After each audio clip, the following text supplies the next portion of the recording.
So I'm reading this interesting para from this book. The occupants of Bush White House and the men who played senior roles in great banks not only believed they knew more about the world than they did, but supposed they had more influence on the environment in which they operated than they did.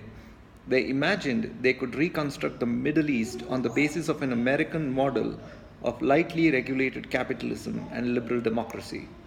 They supposed they were in control of the large financial institutions when in reality the floors beneath them were occupied by a rabble of self interested individuals determined to evade any control on their own activities.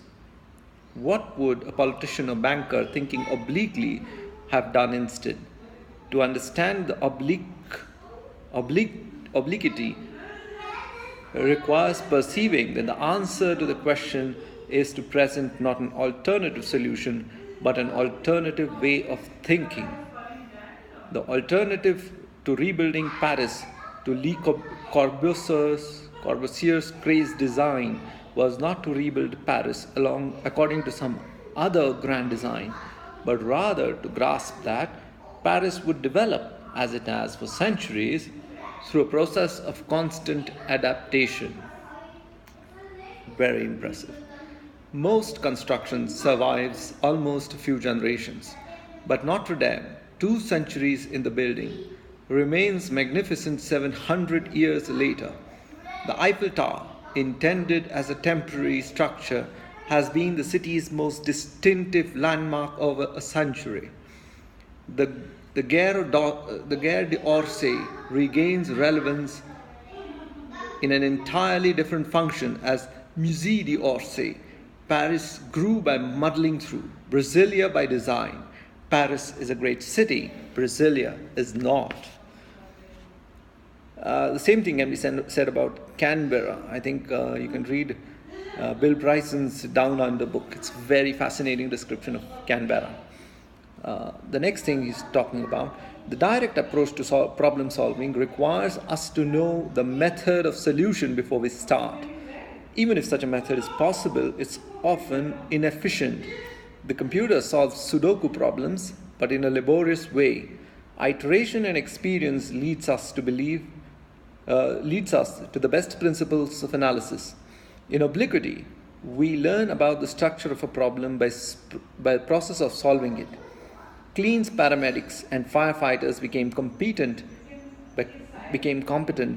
by learning the rules and became good through practice. When faced with a task that daunts you, a project that you find difficult, begin by doing something. That's a very, very fascinating insight.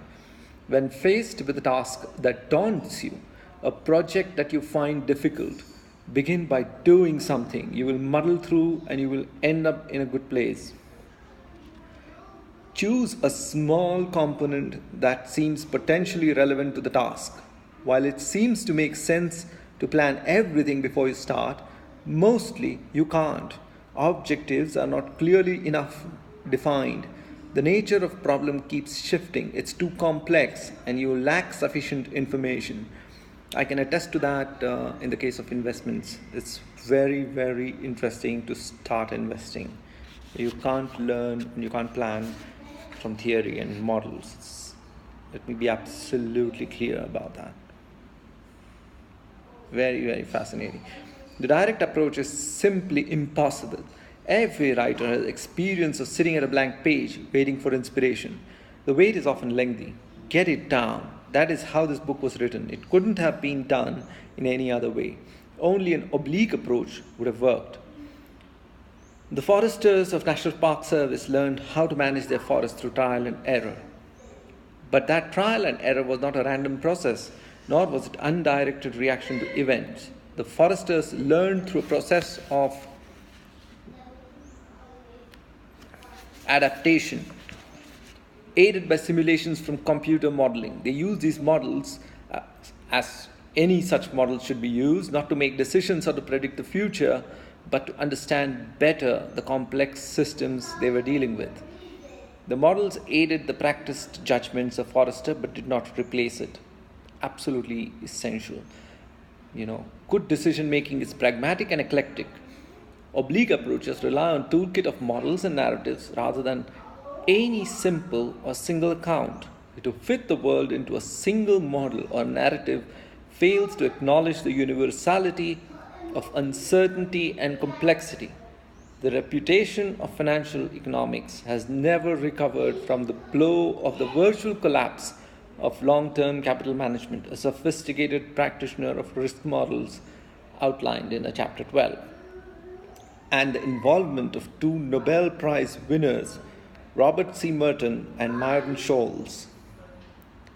The fund built huge positions on the basis of estimated mispricings, relying on its model to control its exposures. When the Asian financial crisis blew up in 1997, the fund managers extended their positions. They believed their own models. Their failure was a precursor of a much larger failure that would follow a decade or so later.